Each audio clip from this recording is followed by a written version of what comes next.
96 second gen Cummins, no start. This is your ignition relay. It also controls the power windows and the blower motor.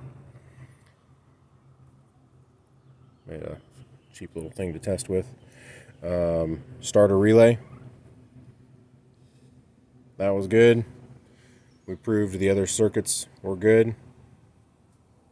Thought maybe the starter was bad. We jumped the wire straight up, just sparks and no sound from the starter. Replaced the starter, still no start. Unplugged everything. This plug goes down to the starter. You can see we cut that wire. Pretty sure that was a problem.